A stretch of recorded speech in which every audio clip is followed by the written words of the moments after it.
Hello everyone, welcome to this e-lecture on the topic metal ligand bonding in transition metal complexes. So in the previous lecture we went through the crystal field splitting of d orbitals in octahedral complexes. ठीक है ना? तो जब एक isolated metal ion complex formation के लिए proceed करता है तो कुछ डी ऑर्बिटल्स की ऊर्जा में कमी आ जाती है, as we saw in the previous lecture. यानी कि जब कॉम्प्लेक्स निर्माण के पूर्व जो इलेक्ट्रॉन हायर एनर्जी लेवल के ऑर्बिटल्स में रहते थे वह कॉम्प्लेक्स फॉर्मेशन के पश्चात क्या होंगे, लोअर एनर्जी लेवल में ट्रांसफर हो जाते हैं, जिससे ऊर्जा का उत्सर्जन होता है और जो सिस्टम है, जो तंत्र है, वह अतिरिक्त स्थायित्व को प्राप्त करता है ना. It attains extra stability. तो यह ऊर्जा जो है उस ऊर्जा के अतिरिक्त है जो कि मेटल कॉम्प्लेक्सेशन के समय जो मेटल लिगेंड का जो बॉन्ड फॉर्मेशन होता है उससे निकलती है. यानी कि कक्षकों का विभाजन से सिस्टम को, तंत्र को अतिरिक्त स्थायित्व प्राप्त होता है ना. तो किसी भी धातु आयन को क्रिस्टल फील्ड में रखने पे जो डी ऑर्बिटल्स की स्प्लिटिंग हो रही है उसके फलस्वरूप जो ऊर्जा निकलती है उसको we know by the name crystal field stabilization energy. इसको CFSE बोलते हैं, है ना. अब ये एनर्जी है वो नेगेटिव होती है और इसका मान जो है वह उच्च ऊर्जा के कक्षकों में जो प्रोमोटेड इलेक्ट्रॉन्स के द्वारा कुल अवशोषित ऊर्जा और लोअर एनर्जी लेवल के ऑर्बिटल्स में स्थान ग्रहण करने वाले सभी इलेक्ट्रॉनों के द्वारा उत्सर्जित ऊर्जा के योग के समान होती है. यानी कि स्पष्ट है कि CFSE का मान जो है वह कक्षकों के विभाजन के पश्चात उनमें जो इलेक्ट्रॉन्स का डिस्ट्रीब्यूशन हो रहा है उस पर डिपेंड करता है. ठीक है ना. तो अब now we calculate the CFSE in octahedral complexes. Okay. Now, since the algebraic sums of all the energy shifts of orbitals is zero, which is the center of gravity rule, the total stabilization caused by T2G orbitals will be equal to the total destabilization caused by EG orbitals when they all are equally occupied. Hence, it is necessary that the energy of EG orbitals it goes up by 6 dq above the average, और जबकि T2G orbitals हैं they get stabilized to the extent of 4 dq. ठीक है ना. तो in the free ion a d electron has equal probability of being in any one of the 5d orbitals. ठीक है ना. उसके पास पॉसिबिलिटी हो कि ऊपर चला जाए या नीचे चला जाए, EG सेट में चले जाए या T2G सेट में चले जाए. But after the splitting the electrons will have tendency to occupy any of the 3 T2G orbitals.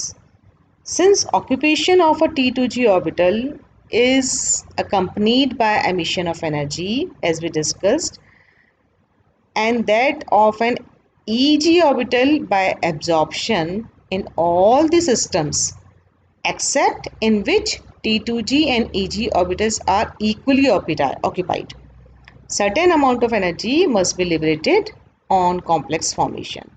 And since this energy is liberated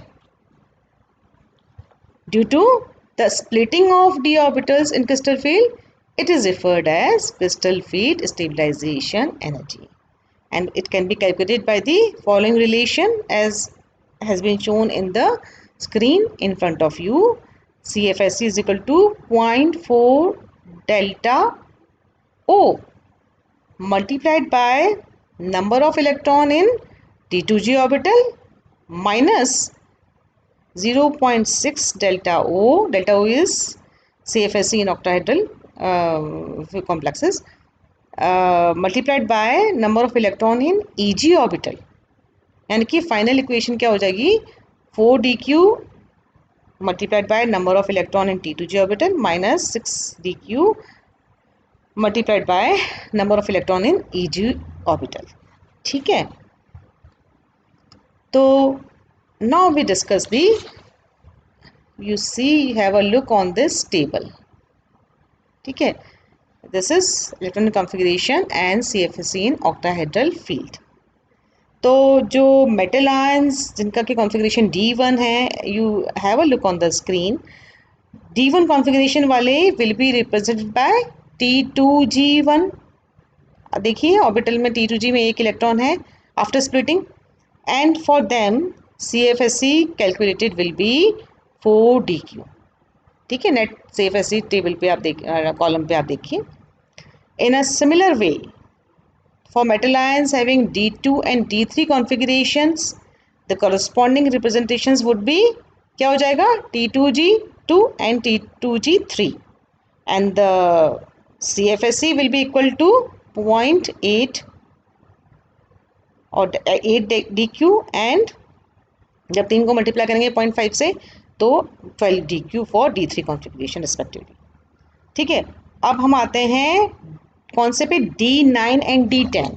have a look on the next screen.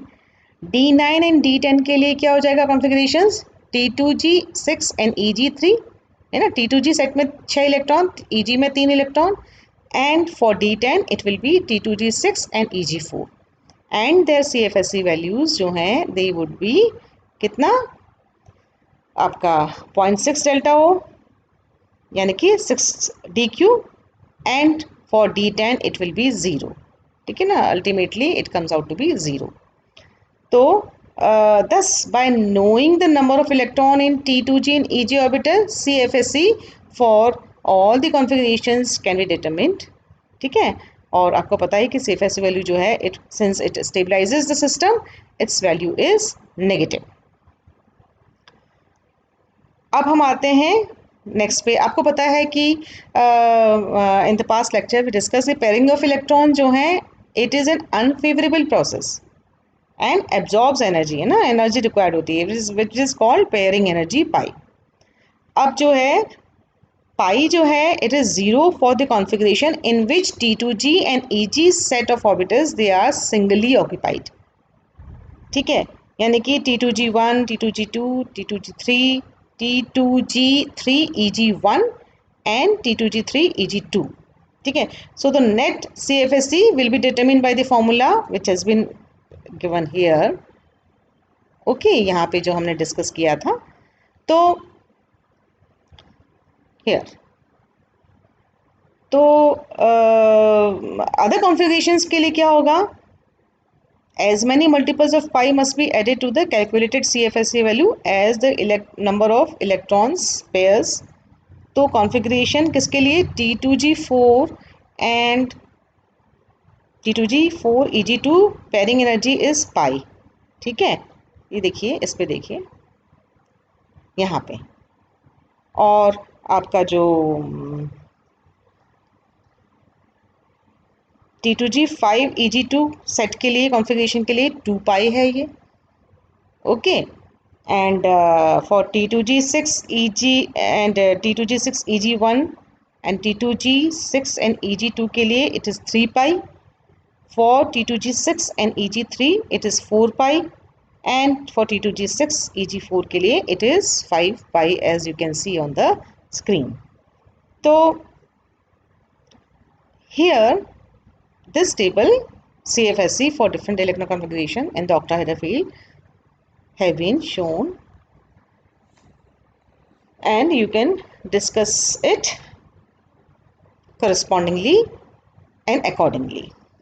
ठीक है, तो in this way you can discuss the values of CFSE for different electronic configuration right up from D1 से D10 तक के लिए।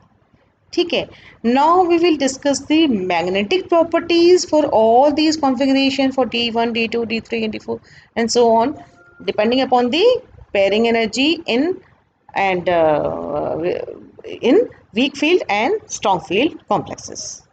ठीक है, so see you there, goodbye।